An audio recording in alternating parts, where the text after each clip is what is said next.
Hoje, então, vamos dar uma introdução sobre o pano de fundo do lado judaico e então vou ir atrás na história até alguns milênios atrás. Vou depois também tentar de já chegar à questão do antissemitismo e ao sionismo, que podemos entender como uma das respostas dadas historicamente pelos judeus à situação de insegurança. Judeus que antes se concentraram nesta zona da Europa Ocidental e na Espanha e no mundo muçulmano, no final da Idade Média vão ser rejeitadas por um país após o outro da Europa Ocidental. Começa com a Inglaterra, que no século XIII exilia todos os judeus. Judeus não mais desejados no reino inglês. Depois o rei da França, no século XIV, faz a mesma coisa. Judeus não mais são aceitados no reino da França. Depois, no final do século XV, os reis da Espanha, de Castela e Aragão, fazem a mesma coisa. Judeus converteram ou fora. Então, o resultado é que no final da Idade Média você vai ter uma migração maciça dos judeus.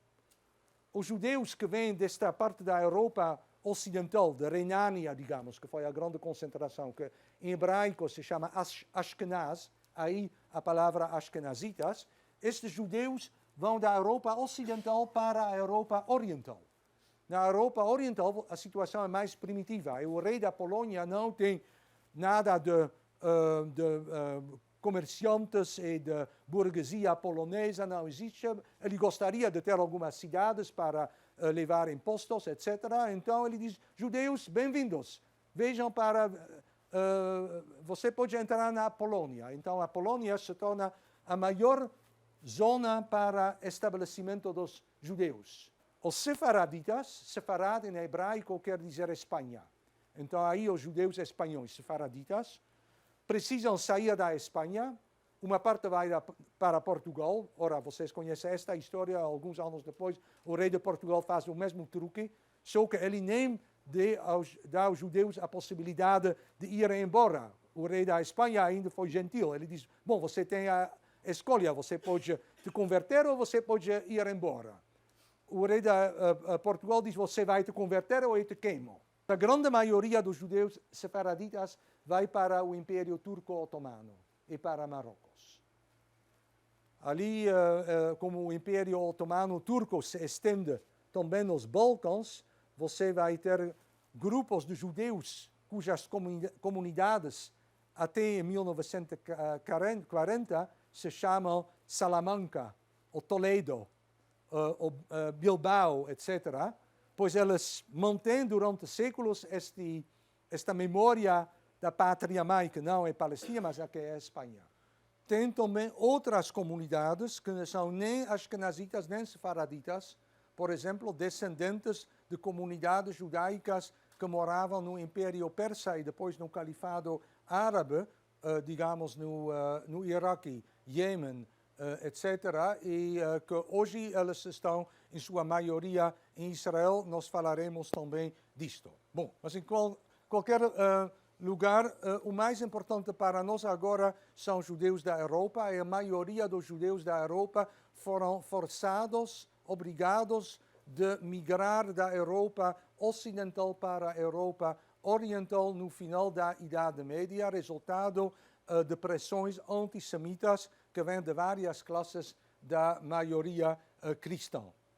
Então, a maioria dos judeus vão agora se concentrar numa zona relativamente mais primitiva da Europa, onde ainda não tem estados nacionais com classe burguesa em ascendência, como você tem isto na França, na Inglaterra, etc., mas na Polônia, numa situação bem mais atrasada, onde os judeus são, em geral, aqueles que habitam nas cidades, mas as cidades na Polônia, na época, são quase exclusivamente lugares onde habitam não poloneses. Poloneses são agricultores, servos agricultores, mais uma ampla aristocracia. As cidades são habitadas por judeus e por alemães que são atraídos pela monarquia polonesa. E uma outra parte dos judeus moram nos latifúndios, pois a grande maioria da população são servos e eles são explorados duramente por uma classe nobre e os judeus são atraídos, são empregados como classe intermediária entre os nobres e os latifundários, entre os nobres e os camponeses servos. Aí, então, são eles que precisam receber o dinheiro para o magnato, são eles que exploram o barzinho do lugar, etc. São também eles que vão receber a agressão dos servos contra os aristocratas. Então, eles são um tipo de escudo que vai sofrer de ambos os lados, pois eles são desprezados pelos nobres, como apenas judeus hereges, e eles são odiados, detestados pelos servos, como exploradores em nome dos nobres. Para piorar esta situação, precisamos também pensar que uma boa parte da Polônia da época se expandiu para o que hoje é a Ucrânia e que ali também diferenças religiosas vão se tornar cada vez mais importantes. A Polônia, embora no Renascimento bastante progressista, depois foi objeto de uma contra-reforma católica muito obscurantista, se torna muito católica, pelo nacionalismo dos poloneses, dos nobres, no coração da Polônia, mas uma boa parte dos servos na Ucrânia são ortodoxos e detestam, então, não apenas os poloneses como exploradores, como também pertencentes a uma religião errada. Então, entre estas duas contradições, os judeus também precisam nadar e são odiados por todos, como este maquete mostra um pouco. Então, o que acontece? No começo, a situação dos judeus ainda foi relativamente favorável. No século XVI, eles ainda também gozaram de uma certa autonomia, mas vai se deteriorando no século XVII e XVIII. Por exemplo, em meados do século XVII, acontecem grandes guerras na Europa Oriental, onde a Polônia vai ser invadida no mesmo tempo por suecos e por cosacos ucranianos, e estas guerras e invasões se acompanham com terríveis pogroms, onde milhares de judeus são massacrados. Sim, isto é o maior massacre dos judeus antes do século XX. O nome foi o líder dos cosacos, Khmelnytsky, que é um herói para os ucranianos, mas é um nome odiado na história judaica por ter liderado estes massacres. O resultado de tudo isto, eu estou agora correndo um pouco, obviamente todas estas histórias são muito mais complexas do que posso detalhar aqui. O resultado é, no mesmo tempo, um empobrecimento da comunidade judaica na Polônia, um empobrecimento que, aliás, vai ser acompanhado de um crescimento demográfico, com famílias mais numerosas, uma marginalização ainda pior na sociedade polonesa e, por outro lado, uma transformação religiosa dentro do judaísmo polonês, onde uma parte dos judeus está buscando um tipo de consolação numa outra forma da religião mais emocional, mais mística e menos ritualística, que nós chamamos o Hassidismo. Hassid, em hebraico, quer dizer muito piedoso, muito religioso. Então, foi um dos líderes do judaísmo ucraniano polonês desta época, século XVIII, que estabelece e formaliza este ramo hassídico do judaísmo. Isto por si vai também provocar uma contrarreação ritualística e mais racionalista da parte de outros ramos do judaísmo, mas eu deixo isto, vai se tornar complexo demais. Então, simplesmente, para lembrar, pois o essencial eu também já expliquei antes, que no mesmo tempo tem grandes comunidades numa situação relativamente melhor no mundo muçulmano.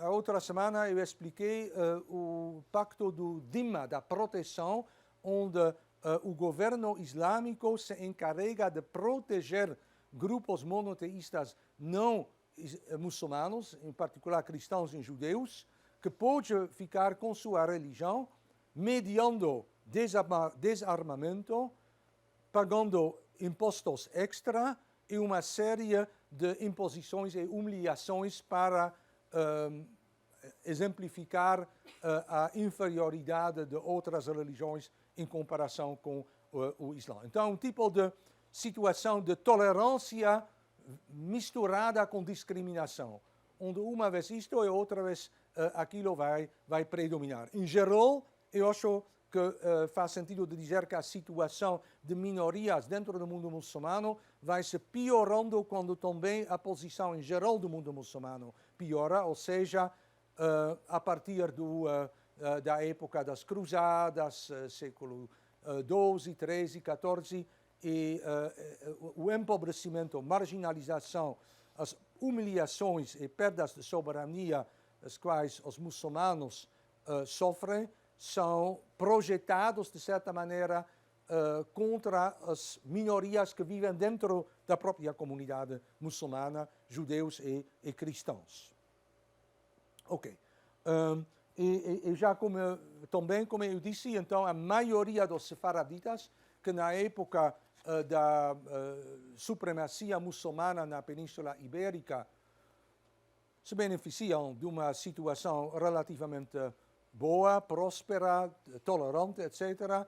Quando os católicos se reimpõem na Reconquista, então a situação dos judeus vai radicalmente piorar e no final do século XV eles são exiliados e a maioria deles então vão para o Império Turco. Ok, então agora nós chegamos à situação da época moderna. Então estou falando da época século XVI, XVII, XVIII, até nós chegarmos à época da Revolução Francesa. E o que podemos ver? A primeira coisa é que os judeus, nas partes mais avançadas doravante da Europa, ou seja, da Europa ocidental, países tais como França, Inglaterra, Holanda, Suécia, são pequenas minorias, numa situação extremamente marginal, desprezada e discriminada na maioria destes casos. A Holanda é uma exceção mais benéfica, mas foi realmente uma exceção. Mas são pequenas comunidades. A grande maioria dos judeus está na Europa oriental.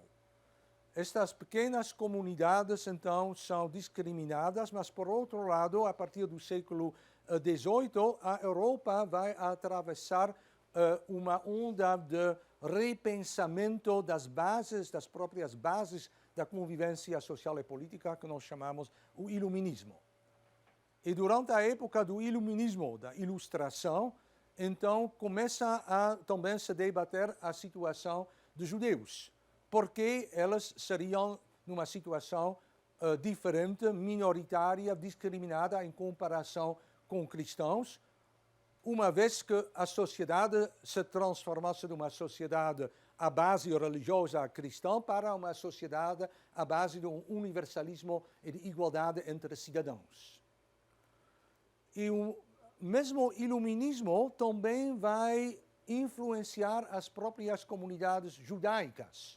Isto mesmo, a história interessante. Temos um iluminismo judaico que se chama Haskalah. Haskalah quer dizer algo como iluminação. E o avô do músico, compositor, que provavelmente vocês conhecem, Mendelssohn, foi Moses Mendelssohn, que no século XVIII propagou uma assimilação dos judeus, um repensar, uma reforma progressista e racional do judaísmo, para ele cheio de superstições ultrapassadas, um pouco em paralelo ao Voltaire e Diderot, etc. E ele também prega uma aproximação e socialização entre judeus e não-judeus. Sim? Sobre isto, muita coisa interessante poderíamos falar. E podemos ver que agora a maioria dos judeus da Europa mora na Alemanha. Mas a Alemanha não existe. A Alemanha consiste em dezenas de pequenas unidades independentes, amplamente atrasados, mais ou menos com alguma distância, seguindo o progresso na França, que foi o Estado moderno da época, e então também a influência do iluminismo francês, mas também do iluminismo alemão, vai influenciar estes judeus. Então, de ambos os lados começa um movimento para integrar os judeus. E esta integração, então, vai se chamar a emancipação. O que é a emancipação? Antes da Revolução Francesa, em quase todos os países da Europa, ser judeu quer dizer você é membro de uma comunidade que tem outros direitos, menos direitos e muito mais deveres e várias desqualificações em comparação com outras partes da sociedade.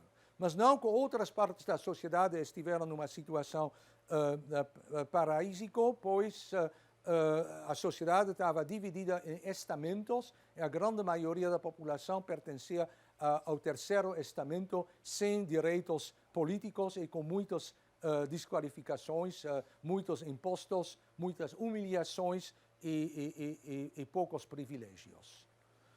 A emancipação, então, em primeiro lugar, a emancipação da população inteira. Quando a Revolução Francesa eclode em Paris, então, o que se faz, a primeira coisa, é de acabar com os estamentos e de estabelecer a igualdade frente à lei.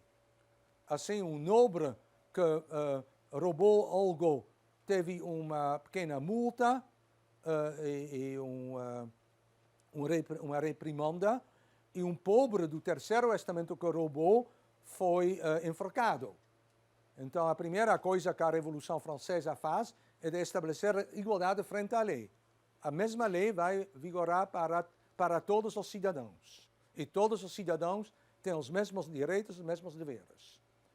Então, esta emancipação, num segundo momento, vai se estender também para a minoria judaica. Antes na França, onde é uma pequena minoria, e depois nos países que os franceses, sob Napoleão Bonaparte, vão conquistar em toda a Europa. Então, com isto, os judeus vão receber os mesmos direitos. Doravante, eles podem entrar em todas as profissões. Eu lembro antes, eles não podiam entrar nas guildas, mas as guildas também vão ser abolidas. Doravante, os judeus podem mover dentro de todas as profissões em virtude de suas capacidades. Eles podem também mover geograficamente. Eles não mais precisam morar dentro do gueto e voltar dentro dos muros do gueto antes do pôr do sol. Eles podem morar onde eles querem. Quando não mais vigora a definição religiosa como marca jurídica, judeus e não-judeus também podem socializar e até casar um com a outra. O que vai acontecer? Vai ter obstáculos, mas vai acontecer mesmo assim. Os judeus, então, se tornam cidadãos totalmente iguais. Tal foi a teoria. Mas, como eu disse antes, é a própria integração que vai ser o programa desta emancipação. A ideologia atrás da emancipação é que os judeus vão se tornar cidadãos iguais e, no mesmo tempo, também vão perder suas particularidades étnicas ou comunitárias ou nacionais para se tornar exatamente cidadãos como todos os outros. Não mais uma nação dentro da nação, um Estado dentro do Estado, mas um Estado de cidadãos iguais, todos entre eles. Esta foi a teoria. A prática foi menos gloriosa, então o próprio processo da emancipação que se junta a uma modernização mais abrangente da sociedade, vai produzir tensões entre judeus e não-judeus que vão, no lugar de ajudar a integração dos judeus, vão dificultar e muitas vezes impossibilitar esta integração. E no lugar de tornar os judeus numa situação melhor, muitas vezes vão colocá-los numa situação mais difícil. Com isto, vamos ver também o crescimento de um antissemitismo de tipo moderno, entre aspas, racional. A França, com certeza, não é o único país europeu com antissemitismo. Você pode falar da Áustria, de várias partes da Alemanha, também da Inglaterra, para não dizer nada da Rússia, que foi o pior de todos, onde a própria ideia da revolução ainda não chegou. Mas a França, sim, é o país onde o antissemitismo, no primeiro momento, se cristaliza politicamente. Então, isto vai, agora eu faço um salto, devido à sua pergunta, a França, um século após a Revolução Francesa, é uma França muito diferente. Uma França agora não mais dividida entre uma minoria monarquista e uma maioria de terceiro estamento que quer uma mudança em direção de liberdade, igualdade e fraternidade, mas agora uma França dividida entre uma França progressista que quer a igualdade entre todos os cidadãos e que olha com nostalgia para a Revolução Francesa e a promessa desta revolução nunca realmente preenchida, e uma outra França conservadora, católica e antissemita e militarista. E nesta França dividida que entra numa guerra contra a Alemanha, quando a Alemanha vai se tornar independente e unificada. E a França perde. E logo então tem ao lado da França uma nova Alemanha grande, forte, extremamente energética e inimiga. E então começa a se buscar bodes expiatórios. E um capitão do exército francês do nome Alfred Dreyfus, nome que soa alemão, mas a maioria dos judeus franceses vem da Alsácia-Lorena, uma parte que entra na França no século XVII, onde a população ainda fala parcialmente dialetos alemães. Então, este judeu, que é um capitão do exército, é acusado de ter traído secretos militares ao inimigo alemão. E se faz um processo, e este processo imediatamente se vê que é um processo fake, que é um truque, que é um processo falso, que não tem verdadeiras provas, evidências para comprovar a culpa deste capitão, que do começo até o fim diz eu sou totalmente inocente. E o exército realmente maquina provas artificiais. E isto se torna quase inevitável. Mas agora que eles acusaram ele, a honra do exército está em jogo. O exército acusou ele, agora todo o lado direita da França diz, ok, independentemente se este judeu é culpado ou não, nós precisamos defender a honra do exército, da pátria-mãe francesa e também da Igreja Católica. E o outro lado da França, a parte progressista, liderado por socialistas, por intelectuais progressistas, o mais famoso é Émile Zola, que escreve um editorial em L'Horreur, j'accuse, acuso você, a França conservadora, de fazer uma piada da justiça em nome de um antissemitismo idiota. E a França se divide em dois campos. Os Dreyfusards, aqueles que dizem Dreyfus é inocente, ele precisa ser restaurado em sua honra, e o lado oposto que diz a verdade é menos importante do que a honra de nossa França. E Dreyfus é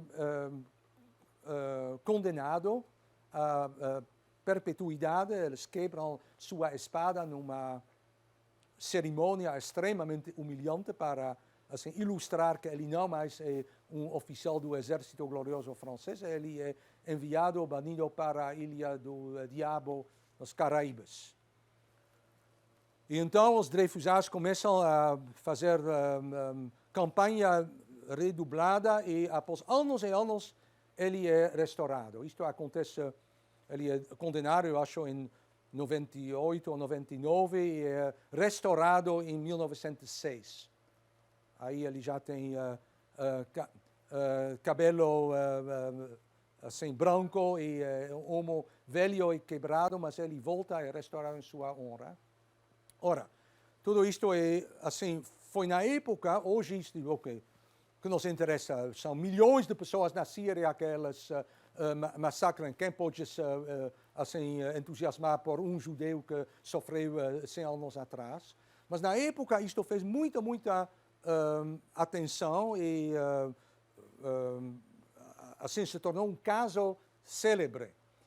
E houve um jornalista húngaro-austríaco, que fez a reportagem para os procedimentos deste processo para a imprensa em Viena. E isto foi Theodor Herzl. Ele foi um judeu assim, liberal, progressista, que acreditou muito nas ideias de Moses Mendelssohn. Nós precisamos assimilar, não tem diferenças entre judeus e não judeus. Eventualmente, com nossa entrada na sociedade, vamos comprovar que nós somos ótimos cidadãos, somos médicos e comerciantes e advogados e escritores e tudo o que todos os outros também são, e nós fazemos isto não menos bem do que os outros concidadãos. E ele acreditou nisto. E quando ele estava neste processo, então, suas crenças nesta possibilidade de uma pacífica e bem-sucedida entrada dos judeus na sociedade europeia gentia foi quebrada. E neste momento que ele, então, desenvolveu a ideia, bom, este antissemitismo é algo perpétuo e precisamos buscar uma outra saída, uma alternativa para resolver o que na época se chamava a questão judaica. Então que ele escreveu a resolução deste dilema, que parece estar sem saída, pois o antissemitismo está embutido nos não-judeus, mas seria não de modificar os não-judeus, mas de tirar os judeus da sociedade, a maioria não-judaica, e de concentrar elas num lugar onde elas podem constituir a maioria. Sim. Sim, não, mas é a mesma história, só que eu explico agora e não vou explicar com tantas palavras depois, mas isto foi o começo do sionismo político.